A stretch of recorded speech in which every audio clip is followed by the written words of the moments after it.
Hermanos, qué privilegio y qué responsabilidad traerles la palabra del Señor en esta noche. Esa es nuestra oración, que Dios hable. No queremos escuchar la voz del hombre, queremos escuchar la palabra de Dios. Ha sido un programa precioso. Hemos tenido una asamblea muy bendecida. Hoy sonó el cañonazo antes del sermón.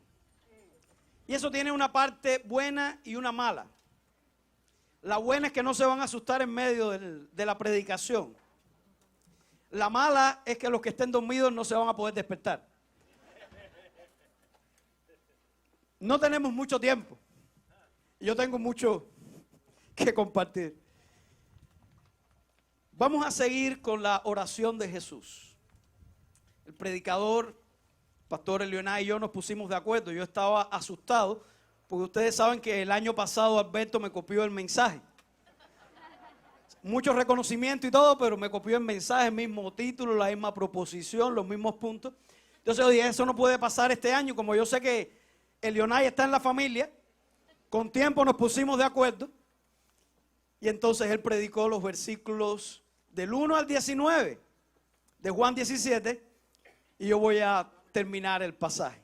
Así que les invito a buscar en sus Biblias.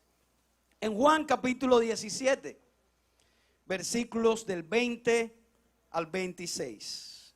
Seguimos escuchando la oración de nuestro Señor Jesucristo, justo antes de ir a la cruz a morir por nosotros.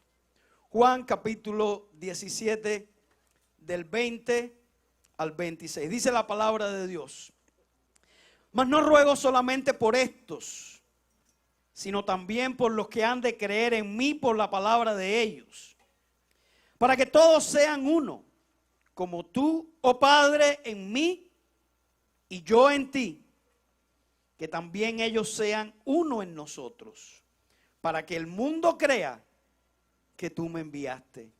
La gloria que me diste yo les he dado, para que sean uno, así como nosotros somos uno.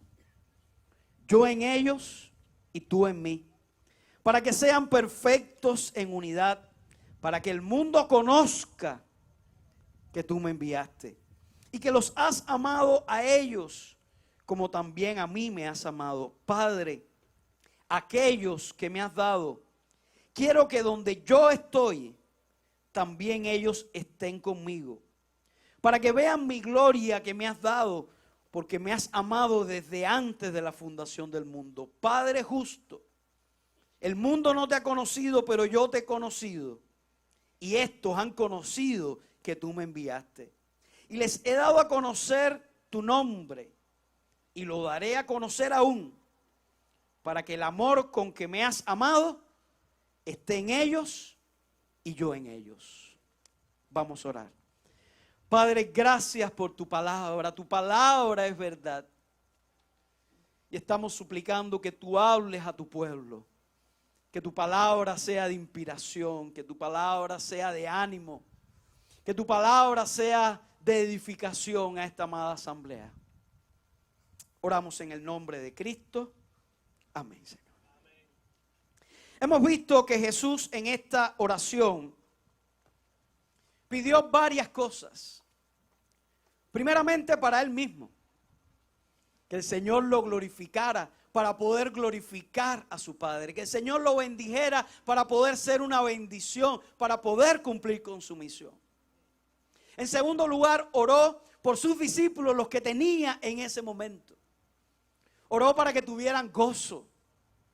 Oró para que vivieran en santidad, para que vivieran de acuerdo a la verdad. Pero hay un énfasis en esta oración muy marcado. Jesús oró fundamentalmente por la unidad de sus seguidores, de sus discípulos. Oró primeramente en el versículo 11. Allí le pidió al Padre que sean uno así como nosotros. Pero posteriormente, en los versículos del 21 al 23, en cada uno de estos versículos, y ahí está especificando que no era solamente para que no quedara duda aquellos 12 discípulos que él tenía o sus primeros seguidores. Él lo dijo muy claro, y no solamente por estos, sino también por los que van a creer en mí por la palabra de ellos. Y claro, toda persona que ha creído en Jesucristo es por la palabra de los apóstoles que nos quedó en las Escrituras. Todos nosotros hemos creído en Cristo por ese mensaje, por esa palabra. Cristo está orando por ti y por mí. Y a esos motivos que ya había mencionado, por alguna razón, es cierto que el gozo es importante, es cierto que la santidad es importante, es cierto que la verdad es importante. Pero por alguna razón, Jesucristo en su última oración, la oración más extensa de Jesús que tenemos registrada en la Escritura, enfatizó en la unidad de su pueblo. Y pudiéramos preguntarnos, ¿por qué? ¿Por qué la unidad? ¿Qué hay de significativo en la unidad? En la historia del cristianismo, una de las cosas, de los factores que más han dañado la causa del Evangelio de Cristo ha sido la falta de unidad entre los cristianos. Cristo, como Dios que era omnisciente, ¿lo sabía? Posiblemente. Cristo también nos advirtió que una ciudad y una casa dividida contra sí misma no puede permanecer. Cristo dijo, una casa dividida contra sí misma cae. Y la gran realidad es que mantener la unidad no es fácil, es todo un desafío, particularmente para la iglesia. Tenemos formidables enemigos que se ocupan de minar y socavar la unidad entre los cristianos. Tenemos enemigos externos. El principal de todos, el enemigo con mayúscula, trata de sembrar división. Él conoce bien y lo aplica con consistencia esa máxima militar que dice, divide y vencerás. Y como enseñó Jesucristo en la parábola del trigo y la cizaña, Él gusta de sembrar cizaña junto al trigo. Gusta de buscar división. Y debemos ser conscientes que tenemos un enemigo que va a procurar constantemente dividir a la iglesia para hacerla inefectiva.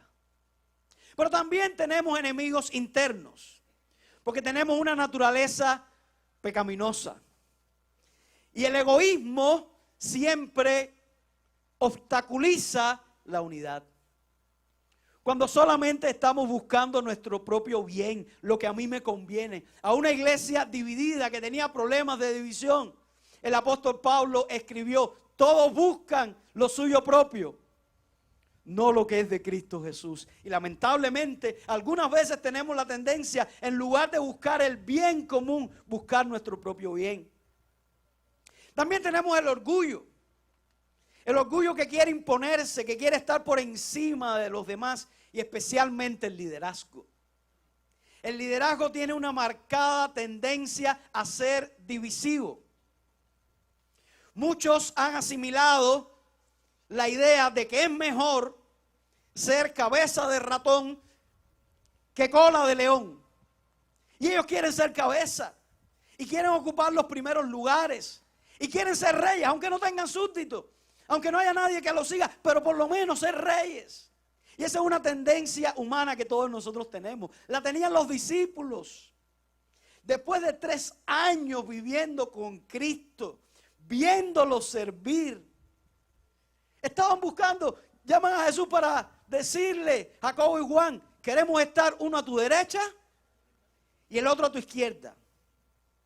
En otras palabras, nosotros queremos ser el presidente y el vicepresidente.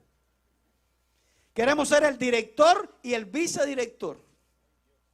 Queremos ser el gerente y el vicegerente. Y nosotros, como fuimos los primeros, siempre hay gente así que son oportunistas, ¿no? El primero en la cola. Ellos fueron los primeros, llegaron contentos. Nadie ha llegado, nadie ha pedido esto. Se nos ocurrió, como nosotros lo pedimos primero, nosotros vamos a ser los primeros. Pero lo triste es que cuando los discípulos se enteraron, ellos dijeron, nos cogieron adelante. Ahora todavía el Señor le da esos puestos y nosotros ¿dónde nos quedamos? 3 años después de vivir con Jesús. Estaban suspensos en la prueba. Era como para Jesús decir, a estas alturas, bueno, voy a quitar estos 12 y me voy a buscar 12 porque estos no sirvieron para nada. Y Jesucristo simplemente tiene que pararse entre ellos y decirle, los gobernantes de las naciones se enseñorean de ellos. Y los grandes ejercen sobre ellas autoridad, mas no será así entre vosotros. El que quiera hacerse grande será el siervo de todos. Y él dijo, porque el Hijo del Hombre, el Rey del universo, el Creador de los cielos y de la tierra, no vino para ser servido, sino para servir y dar su vida en rescate por muchos. Después de 3 años no lo habían entendido. Pero es la gran realidad. Tenemos esa tendencia. Por eso es que es tan difícil vivir y mantener la unidad. La oración de Jesús en Juan 17 evidencia la importancia trascendental de la unidad para la misión de la iglesia. Esa es la verdad fundamental que quiero dejarles. La oración de Jesús en Juan 17 evidencia la importancia trascendental de la unidad para la misión de la iglesia. ¿Por qué oró Jesús tan enfáticamente por sus discípulos? Quiero proponerles 4 beneficios que podemos inferir y extraer de este pasaje. El primer beneficio, la unidad produce gozo en el pueblo de Dios. Él ya había orado por el gozo. El gozo es muy importante. Nehemías como líder se dio cuenta en un momento de la historia cuando las personas estaban tristes y él les dijo, no nos entristezcan porque el gozo del Señor es vuestra fortaleza. Somos fuertes cuando tenemos gozo y cuando estamos unidos, mis hermanos, tenemos gozo. Siempre citamos el Salmo 133. Mirad cuán bueno y cuán delicioso es habitar los hermanos juntos en armonía. Y termina diciendo en el versículo 3, porque allí envía Jehová bendición y vida eterna, cuando los hermanos están juntos y en armonía. Si usted ha sido miembro de una iglesia unida, de una iglesia donde los hermanos se aman, donde hay un compañerismo sincero, usted sabe de lo que estoy hablando.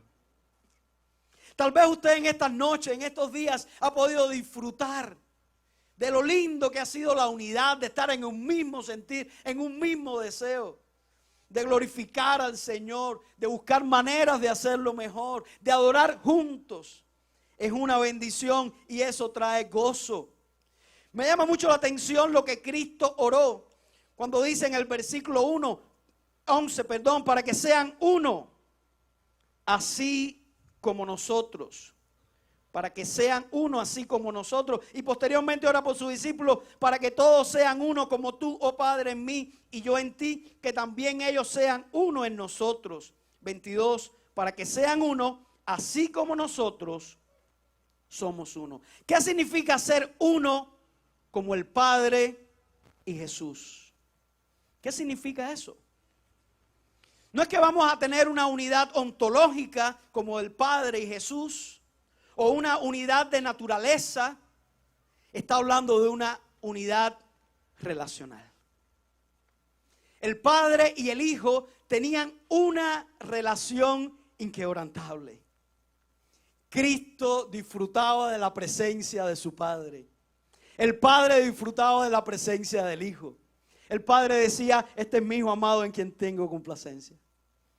Nunca el Padre le pidió algo al Hijo que el Hijo se negara, aun cuando fuera a morir en la cruz.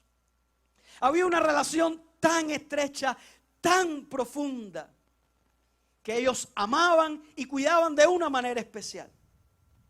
Y eso lo podemos ver fundamentalmente cuando Cristo va a morir a la cruz del Calvario. Muchos se preguntan, ¿y qué fue lo más doloroso para Cristo en la cruz? Y realmente fue una experiencia muy dolorosa. Cristo había orado en Getsemaní, Padre, si es posible, pase de mí esta copa. ¿Y de qué copa estaba hablando Cristo? Algunos piensan, bueno, a lo mejor era el dolor físico de la cruz, porque Cristo era un ser humano como nosotros, era 100% Dios, pero era 100% hombre. Y él sentía el mismo dolor que hubiéramos sentido tú y yo si hubiéramos estado, el mismo dolor físico si hubiéramos estado en esa cruz. El dolor de los clavos, el dolor de la posición incómoda, el dolor de las espinas entrando en su sien. Algunos pudieran decir, la copa a la que Cristo se refería era la vergüenza, estaba desnudo, expuesto como un malhechor, como un delincuente que estaba sufriendo la pena capital. Y realmente eso fue difícil, cualquiera de nosotros hubiera sentido vergüenza. Y claro que había vergüenza en la cruz. La burla de aquellas personas que estaban, incluso el no tener a sus seguidores con él, todo eso era una copa amarga. Pero ¿cuál era la copa por excelencia? Lo podemos ver en el momento de la crucifixión. Cuando a Cristo le pusieron los clavos, no hubo un clamor de angustia, de desesperación. Cuando lo pusieron en la cruz, cuando le pusieron la corona, cuando se burlaron de él, estuvo tranquilo. Solo hubo un momento cuando Cristo emitió aquel grito que nos deja ver cuál era la copa que él le pidió al Padre que pasara de él. Y fue cuando Jesucristo dijo, Dios mío, ¿por qué me has desamparado? En ese momento Cristo estaba cargando el pecado de toda la humanidad sobre él. El peso del pecado de la humanidad estaba sobre Cristo. Y como estaba recibiendo nuestro pecado, estaba experimentando la consecuencia de ese pecado, que es fundamentalmente la separación de Dios. Y ahí fue cuando Cristo dijo, esto yo no lo puedo soportar. Cuando Cristo está clamando y diciendo, Dios mío, ¿por qué me has desamparado? Lo que Cristo está diciendo es, puedo soportar los clavos. Puedo soportar la espina, puedo soportar la burla, puedo soportar la vergüenza, pero lo que no puedo soportar es estar separado de mi Padre. Esa es la unidad entre el Padre y el Hijo. Esa es la unidad por la cual Él oró por ti y por mí. Ese tipo de relación que prefiramos morir, que prefiramos ser torturados, que prefiramos sufrir cualquier ofensa antes de separarme de mi hermano, antes de tener una ruptura con mi hermano, antes de dividirme de mi hermano. Si nosotros entendemos el gozo que trae la unidad, lo anhelaríamos como Cristo anhelaba esa relación que Él tenía con el Padre. En segundo lugar, podemos ver que la unidad nos fortalece. Yo no sé si es posible que me pongan un PowerPoint, disculpen porque esto no me lo... Vamos a ver si puede salir. El segundo beneficio de la unidad es que la unidad nos fortalece. Hay un principio que hoy se habla mucho en el mundo empresarial y es el principio de sinergia. Según el diccionario Oxford, la sinergia es el incremento de la acción de diversas sustancias debido a que actúan conjuntamente. Cuando varias sustancias actúan conjuntamente, entonces aumenta la acción. Y algunos lo han descrito y han dicho, la sinergia significa que 1 más 1 es más que 2. Y tal vez a los matemáticos la aritmética no funciona, pero ese no es un concepto matemático. Es el concepto de la unidad. Cómo varias personas cuando trabajan juntos llegan a ser mucho más fuertes. Este es un concepto que viene de la filosofía griega. Los griegos descubrieron que el todo es más importante que la suma de las partes. Se dice que un caballo puede alar aproximadamente, un caballo de carga, puede alar aproximadamente 1000 libras. 2 caballos del mismo tipo pueden alar 3000 libras. Y 8 caballos pueden alar 24,000 libras. Esa es la sinergia. Sin duda que somos más fuertes cuando estamos juntos, cuando vivimos en unidad. En estos días estábamos haciendo un trabajo ahí en la iglesia y estábamos cargando unas losas. Y empezamos todo el mundo con tremendo entusiasmo. Y todo el mundo venía y tomaba 3 o 4 losas y la llevaba hasta el lugar. 3 o 4 losas y la llevaba hasta el lugar. Pero alguien se dio cuenta y dijo, vamos a hacer una cadena. Una cadena que daba exactamente. Oiga, y aquello empezó a pasar de una mano a otra así. Tan fácil, esa es la sinergia. Porque no estábamos unidos. Estábamos trabajando cada uno haciendo nuestra parte. Estábamos sumando, pero no estábamos trabajando en unidad. Realmente por separados somos débiles. Nos debilitamos. Somos polvo, somos algo muy sencillo. Somos como esta hoja que les voy a mostrar.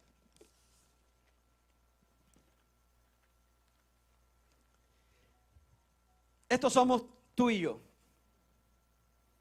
Cuando estamos solos,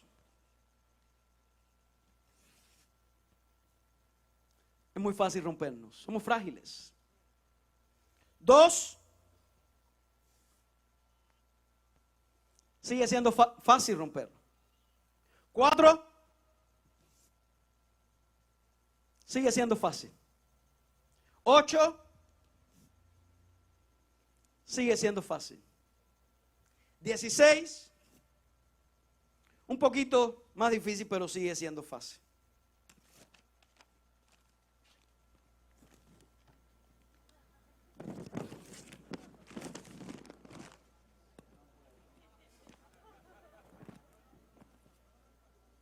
¿Quién lo rompe? Todos juntos, ¿quién lo rompe? Y aquí hay solamente 499. Nosotros somos muchos más. Con Cristo somos más fuertes. Eso fue lo que entendieron aquellas 9 iglesias bautistas en 1905, cuando se reunieron en La Habana, 6 de febrero de 1905, para formar una convención. Ellos creyeron y entendieron, juntos somos más fuertes. Juntos podemos cumplir mejor la gran comisión. Y ese es el llamado que tú y yo tenemos. Dice Eclesiastés 4:12, si alguno prevaleciere contra otro, contra uno, 2 le resistirán. Y cordón de 3 dobleces no se rompe fácil. Juntos somos más fuertes. En tercer lugar, la unidad valida nuestro testimonio. Dice el versículo 21 que también ellos sean uno en nosotros para que el mundo crea que tú me enviaste. Versículo 23, para que sean perfectos en unidad, para que el mundo conozca que tú me enviaste. Estos versículos tienen una importante advertencia implícita. Si no estamos unidos, óyelo bien, el mundo no nos va a creer. La unidad valida nuestro testimonio. Dijo el Señor Jesucristo en Juan 13:35, en esto conocerán todos que sois mis discípulos, si tuviereis amor los unos por los otros. Nos guste o no, ese es el sello de autenticidad de los cristianos. No es tanto si conocemos mucho. Yo conozco personas que son inconversos y que conocen mucho, que conocen de la Biblia y que conocen teología. Ese no es el sello de autenticidad. El sello de autenticidad no es tampoco que prediquen. Hay inconversos que están predicando. Y Pablo lo dijo, hay algunos que predican por contienda y otros por vanagloria. ¿Cuál es el sello de autenticidad? El apóstol Pablo dijo, si yo hablase lenguas humanas y angélicas y no tengo amor, vengo a ser como metal que resuena o címbalo que retiñe. Y si tuviese la fe de tal manera que traspasase los montes y no tengo amor, nada soy. Y si diese mis bienes para dar de comer a los pobres, y si diese mi cuerpo para ser quemado y no tengo amor, de nada me sirve. Necesitamos el amor para dar un testimonio. El amor, ese amor que se expresa en hechos. ¿A cuántas personas nosotros le hemos predicado? Y nos han dicho, sí, eso está muy bien, pero hay tantas religiones que yo no sé cuál de ellas es la verdadera. ¿Cuántos hemos escuchado esa respuesta? Sí, algunos lo hacen por excusa, pero para otros es una piedra de tropiezo, es un obstáculo, porque muchas veces no nos amamos. El amor entre los cristianos, la unidad es nuestra carta de presentación. Si no estamos unidos, no podemos ni empezar a predicar, porque el mensaje caerá en oídos sordos. El mundo nos dirá, tus hechos me hablan tan alto que no me dejan escuchar tus palabras. Y sí, podemos alimentar al hambriento, al necesitado. Y gloria a Dios que nuestras iglesias, muchas de nuestras iglesias en este tiempo de dificultad, están dando según su fuerza y más allá de su fuerza para alimentar a los necesitados. Pero si la iglesia no está unida, el mundo va a decir, ellos son muy buenos, ellos dan comida. Pero qué triste que no se llevan bien. ¿Cómo podemos hablar del amor de Dios si los que creemos ese amor no nos amamos entre nosotros? Ese es nuestro sello de autenticidad. Una iglesia puede tener un entusiasta programa evangelístico y misionero, pero si no tiene unidad, el mundo no va a creer. Eso es lo que nos enseña el Señor Jesucristo en esta oración. La unidad valida nuestro testimonio. En cuarto lugar, la unidad impacta al mundo.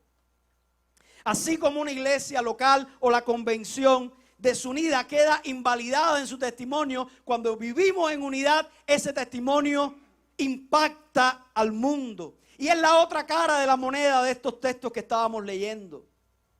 Cuando Cristo oró que ellos sean uno para que el mundo crea, para que el mundo conozca. He tenido la experiencia de llegar a pastorear 2 iglesias que se encontraban en etapas de división. Y por la gracia de Dios han sanado heridas y han logrado unirse nuevamente. Y he tenido la experiencia de ver cómo una iglesia desunida no crece, no se convierte en personas. En una iglesia así estuve 2 años y no se convirtió ni una persona. Eso es lo que enseña Cristo de una manera ferviente. Pero cuando vemos a la iglesia unirse, entonces es un impacto para el mundo. El mundo empieza a tener credibilidad, o nuestro mensaje empieza a tener credibilidad ante el mundo. El sábado estuvimos celebrando el aniversario de la iglesia de Arroyo Apolo de una manera muy peculiar, con un trabajo voluntario. Había mucho que hacer, un trabajo grande. 110 hermanos aproximadamente estuvieron allí trabajando, embelleciendo la iglesia, embelleciendo el local anexo, para el otro día celebrar nuestro 102 aniversario. Había un espíritu de amor, de compañerismo, de gozo. Óigame, tener gozo en un trabajo voluntario. Eso es algo que no sé, pero eso era lo que sucedía. Pero lo que me impactó de esa experiencia es que estábamos sacando un poste, bien pesado por cierto, y un vecino muy cercano de la iglesia. ¿Usted ha tenido experiencia de tener vecinos cercanos de la iglesia que son hostiles a la iglesia? Alguno puede dar testimonio de eso. No sé por qué sucede, pero sucede. Y esta persona tenía de alguna manera estas características. Y cuando nos vio saliendo, nos ayudó con aquel poste. Y todos los vecinos estaban mirando, ¿qué está pasando ahí? Toda esta gente trabajando juntos. Y llevamos el poste al lugar y eso me abrió la puerta para hablarle y compartirle. Y el hombre recibió con alegría el mensaje. Después de años viviendo en la iglesia, ¿saben ustedes qué le impactó a esa persona en ese momento? Que lo llevó a ayudar, a unirse y a querer ser parte. Ver a 110 personas trabajando, riendo, disfrutando de la comunión y de la unidad. Eso es lo que hace la unidad. Impacta al mundo. Por otra parte, sin unidad no podemos mover ni una escalera. Literalmente. Eso nos recuerda una escalera que está en la famosa iglesia del Santo Sepulcro en Jerusalén. Vamos a ver ahí una imagen. Esta es la famosa iglesia donde es muy probable el lugar más probable donde Cristo fue crucificado y donde lo pusieron en la tumba. Es una iglesia enorme que en estos momentos está custodiada por ser 6 ramas del cristianismo. En el período otomano, los otomanos tenían control, pero como a ellos no les interesaban la fe, permitían que los cristianos las usaban. Pero sobre todo los católicos y los ortodoxos no se ponían de acuerdo. Y firmaron un documento que se llama el Status Quo. Y ese documento lo que le permite es a diferentes ramas del cristianismo usar el lugar. Pero hay una condición. Ninguno tiene el control de la iglesia.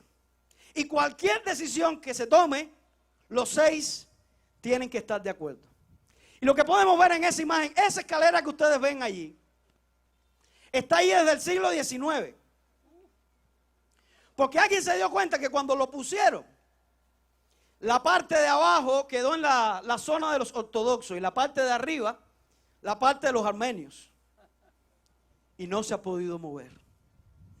Y saben ustedes que esa escalera, si usted tiene la bendición de ir a Israel e ir a la iglesia del Santo Sepulcro, usted la va a ver allí. Es un testimonio de cómo la falta de unidad paraliza la iglesia. Paraliza, obstaculiza el mensaje del evangelio y no nos deja avanzar al propósito que Dios quiere cumplir en nosotros y a través de nosotros. Por otra parte, tenemos el ejemplo de la Torre de Babel. Cuando los hombres en rebeldía ante Dios, que les había dicho que se dispersaran por el mundo, dijeron, vamos a quedarnos en un solo lugar. Y vamos a construirnos una torre que llegue al cielo. Y vamos a hacernos un nombre. Y estaban trabajando aquellos hombres impíos en unidad. Y la torre estaba creciendo tanto hasta el punto que Dios dijo, la manera de parar a estos hombres es dividiéndolos. Y ahí vinieron las lenguas, no se pudieron entender y fue la manera de parar aquel proyecto. Y eso nos enseña a nosotros que si aquellos hombres sin Dios, aquellos hombres que no les interesaba la voluntad de Dios, que vivían en rebeldía, estaban cumpliendo su proyecto y lo podían lograr porque estaban unidos, ¿cuánto podrá lograr la iglesia de Jesucristo, que vive en la voluntad de Dios, que tiene el poder del Espíritu Santo, si nos unimos a predicar el evangelio? Si nos unimos a llevar este mensaje de salvación en el poder de Dios. Pero tristemente algunas veces es más fácil para los impíos unirse en proyectos que son contrarios a Dios que a la iglesia de Cristo. Unirnos en un mismo sentir para cumplir la gran comisión. Y yo creo que por eso Cristo está orando tan enfáticamente para la iglesia. Cuando la iglesia entienda el impacto que va a tener nuestro ministerio si decidimos vivir en unidad. Eso es lo que el Señor espera de nosotros. Nosotros no creamos la unidad. Esa es una obra de Dios. Dios la crea. Nosotros lo que estamos llamados, según enseñó el apóstol Pablo en Efesios 4:3, es a ser solícitos en guardar la unidad del Espíritu. Nosotros no creamos la unidad de la iglesia, pero podemos romperla. Y tristemente es lo que muchas veces hacemos y debemos ser solícitos. Hoy hemos visto 4 razones para hacerlo. La primera, la unidad produce gozo en el pueblo de Dios. El gozo de esa relación como la que tenía el Padre y el Hijo. En segundo lugar, la unidad nos fortalece.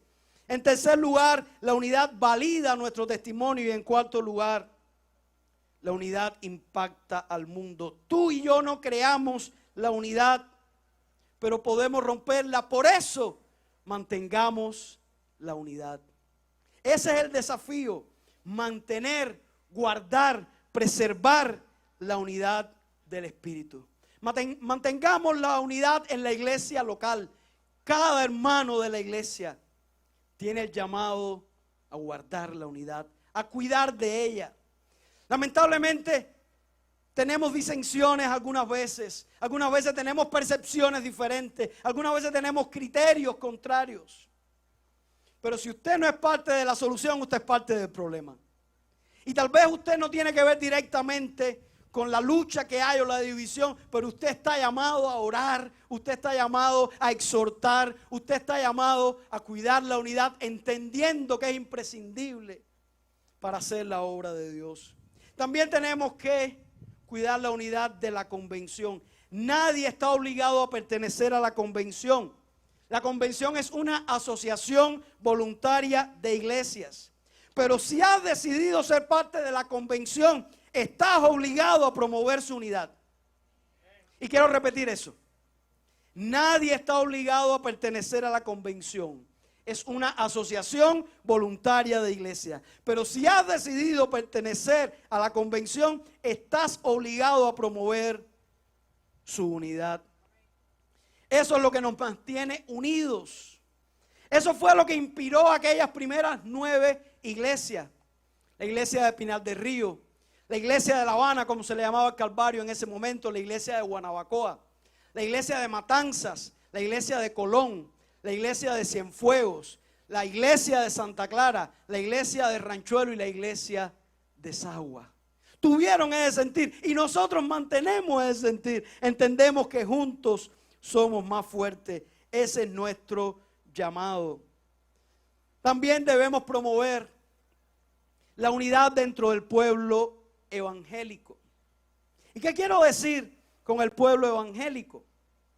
El historiador David Bevington describió el evangelicalismo con 4 términos. Los evangélicos son aquellos que promueven el crucicentrismo. Eso significa que tenemos una centralidad en la cruz de Cristo. Como dijo Pablo, solamente en medio de discusiones, en medio de debates, qué bueno que podamos decir como Pablo, solamente me propuse saber entre ustedes, en medio de toda esa influencia de la filosofía griega, una cosa, a Cristo y este crucificado. Los evangélicos son los que en primer lugar entienden que nada hay más importante para la iglesia de Jesucristo que la verdad de la obra que Él hizo en la cruz del Calvario. Crucicentrismo. Segundo lugar, bibliocentrismo. Los evangélicos somos un pueblo que estamos centrados en la palabra de Dios. Algunas veces no la interpretamos igual, pero sí tenemos algo en común. Entendemos que la Biblia es la palabra de Dios, que la Biblia es infalible y que es nuestra regla de fe y práctica. Por otra parte, los evangélicos promovemos el conversionismo. La idea de que las personas necesitan convertirse, las personas necesitan arrepentirse de sus pecados, volverse a Dios, poner su fe en el Señor. Y la cuarta característica es el activismo, no en el sentido negativo, es en el sentido de que tenemos que hacer algo para llevar ese mensaje del evangelio, para que la gente se convierta, para que la gente conozca a Cristo. Y qué bueno saber que hay un pueblo evangélico. Y nos da mucho placer saber que hay hermanos de otras denominaciones con nosotros hoy. Tenemos al pastor, presidente de la Iglesia Bautista Libre, entre nosotros el pastor Ramón Sánchez. Tenemos por acá también al obispo de la Iglesia Metodista. No sabemos si hay otros hermanos, el hermano Ricardo Pereira. Nos hemos gozado muchísimo en ver las imágenes de tantas personas escuchando el evangelio, recibiendo a Cristo. Tenemos que gozarnos con eso, porque nosotros no estamos compitiendo con los evangélicos. No estamos compitiendo, estamos colaborando. Porque Cristo oró en esta misma oración que Él quería que aquellos que creyeran en Él estuvieran con el Padre. Y vamos a estar juntos con el Padre. Tal vez algunos bautistas de pura cepa estar de vecino en el cielo con un pentecostal. Tal vez le va a ser difícil, pero le voy a decir algo, vamos a estar en el cielo.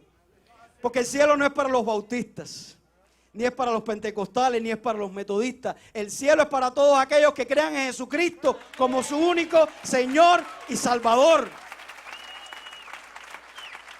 Y cuando una persona se convierte a Jesucristo y oye el mensaje de salvación, sí hay diferencias, pero cuando esa persona cree, yo tengo que gozarme. Y qué bueno que nosotros podamos decirle a esas personas que están cuestionando y diciendo, pero bueno, tantas denominaciones, qué bueno que podamos decirle, cuando nosotros estamos en una familia, Los hijos son diferentes. No hay dos hermanos que sean exactamente iguales. Bueno, al no ser que sean gemelos, pero no son exactamente iguales. Son diferentes. Pero siguen siendo hermanos porque son hijos de un mismo Padre. Y qué bueno que podamos gozarnos con nuestros hermanos. Y yo sí creo que las denominaciones tienen una función. No soy ecuménico. Y creo que las denominaciones pueden destacar algunos rasgos distintivos que incluso pueden ayudar en algún momento hasta a promover la unidad. Y una persona puede identificarse más con un grupo o con otro, de acuerdo a su interpretación de la Biblia.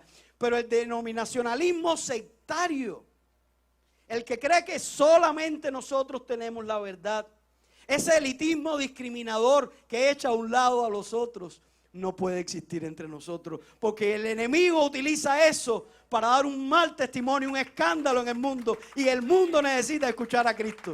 Y el mundo necesita ver a los cristianos unidos. Tenemos un vecino ahí muy cerca de nuestra casa, ya estoy terminando casi, que es de las asambleas de Dios. Y lo vemos pasar cuando viene y va de la iglesia con su camisita de mangas largas, jovencito. Y él siempre anda con una alegría, mi esposa Marisol que está por allá. Él siempre está y silbando y cantando y con una alegría. Y a mí me da un gozo ver a ese joven. Qué bueno que todos nuestros jóvenes sean así. No importa si es de la asamblea, no importa si es de los metodistas, no importa si es de los Pinos Nuevos, no importa si es de la Liga Evangélica, pero que tengan a Cristo y que sean nuestros hermanos. Por amor a Cristo nosotros debemos procurar esa unidad. Eso es algo muy importante. Ahora, ¿cómo escuchamos el mensaje de la oración de Jesús? ¿Cómo respondemos a la realidad de que Cristo oró antes de ir a la cruz enfáticamente por la unidad de su pueblo? Y ahora quiero tomar algo del pastor Leonel porque también copio cosas de la gente.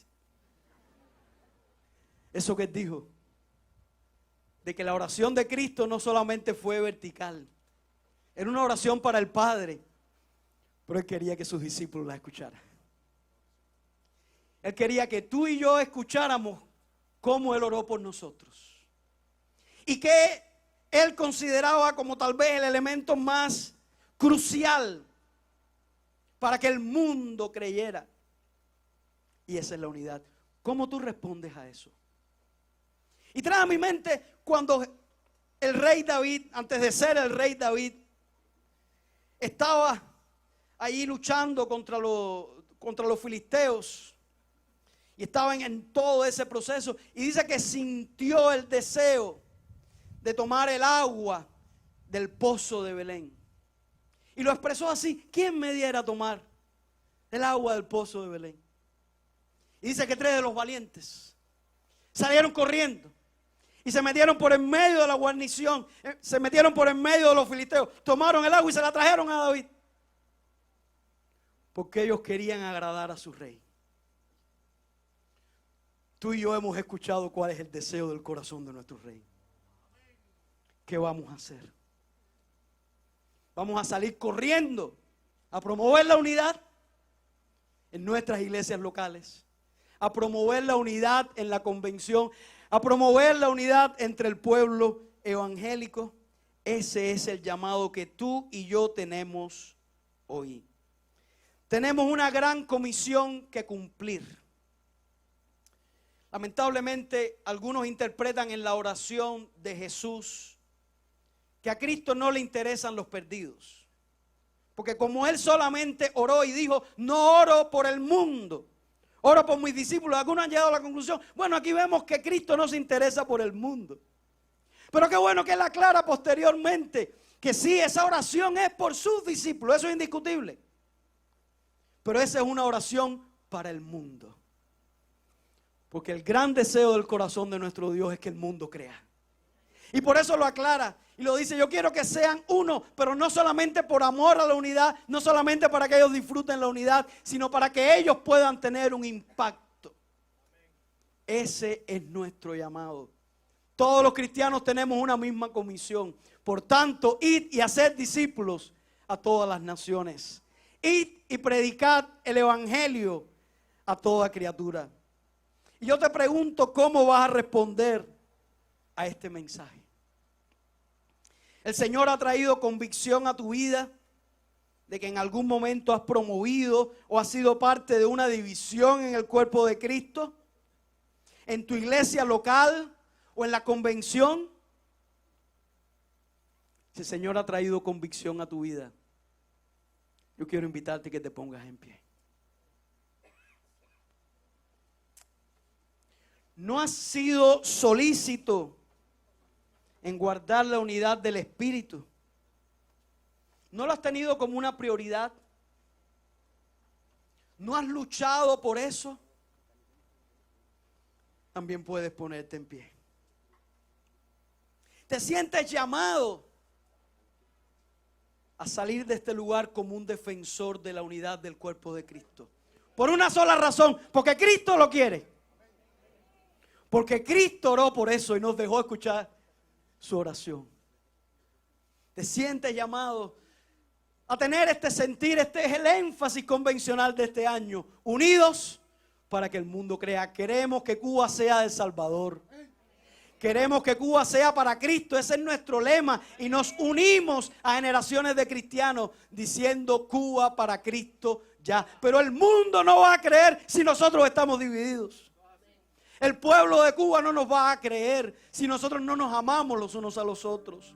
Si en nuestras iglesias no hay amor sincero. Si no hay gozo. Si no hay amor y unidad en nuestra convención. Si los evangélicos no estamos unidos. Y decimos, tenemos un mismo Señor. Tenemos una misma meta. Podemos impactar al mundo. Y ese es el llamado. Tal vez tú quieras buscar a alguien en este momento y quieras darle la mano. Quizás quieras abrazar a alguien en este momento. Alguien que esté cerca de ti. Toma la mano de alguien que tenga cerca. Cualquiera, porque cualquiera es tu hermano. En un símbolo de que nosotros como Convención Bautista de Cuba Occidental estamos diciendo, Señor, queremos ser obedientes a ti. Queremos responder a tu llamado. Queremos satisfacer el deseo de tu corazón. Ayúdanos a estar unidos. Perdónanos, Señor, cuando el egoísmo nos lleva solamente a buscar lo nuestro y no lo que es de Cristo Jesús. Perdona nuestro orgullo cuando estoy buscando posiciones, cuando estoy buscando grandezas, en lugar de servir como el Señor que vino a servir y dar su vida a rescate por mucho.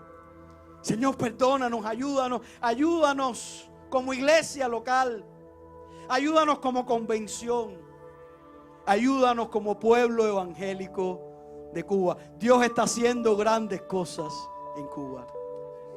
Pero si nosotros nos unimos para cumplir la gran comisión, Dios hará cosas más grandes aún. Y podemos gozarnos por esta bendición que el Señor nos ha dado. El versículo 26 dice, ahí en la última parte de la oración, que Jesús quiere que conozcamos más y mejor al Padre. Y por eso Jesús nos revela al Padre, para que el amor de Dios, ese amor con que Él ama a Jesús, ese amor esté en nosotros y Jesús mismo esté en nosotros. Qué gran petición. Cuando el amor de Dios está en nosotros y Jesús está en nosotros, cuando estamos llenos del Señor y de su amor, entonces podemos estar unidos sin importar las circunstancias. Podemos unirnos para compartir la misma experiencia, la misma misión, el mismo anhelo. Y es que el mundo crea. Que el mundo crea. Y que Cuba sea para Cristo ya. Padre, nosotros te alabamos y te bendecimos en esta hora. Mira, este es tu pueblo que te ama. No tenemos cómo agradecerte la salvación que Cristo compró para nosotros en la cruz del Calvario. No la merecíamos.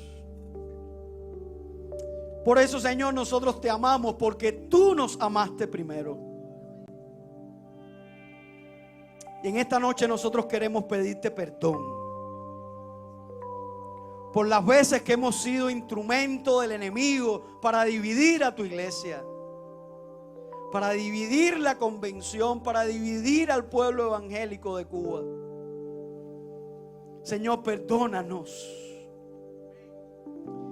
Queremos suplicarte, Padre, que nos ayudes a vivir en unidad ese deseo del corazón de Cristo. Queremos que en este año y hasta que Cristo venga sea una realidad en medio nuestro. Pero no podemos con nuestra fuerza, Señor. Tenemos un enemigo hostil que está fuera de nosotros. Y también tenemos un enemigo poderoso dentro de nosotros que nos incita a no buscar la unidad que Cristo quiere. Por eso suplicamos tu gracia y que tu Espíritu Santo pueda llenar nuestras vidas y que cada uno de nosotros podamos ser solícitos, diligentes, esforzados en guardar esa unidad que tú creaste, esa unidad de la cual somos parte por tu Espíritu Santo, el mismo Espíritu que nos une. Necesitamos de ti, Señor. Danos la gracia y la fuerza para que Cuba sea de nuestro Señor Jesucristo. En su nombre poderoso oramos. Amén, Señor. Amén.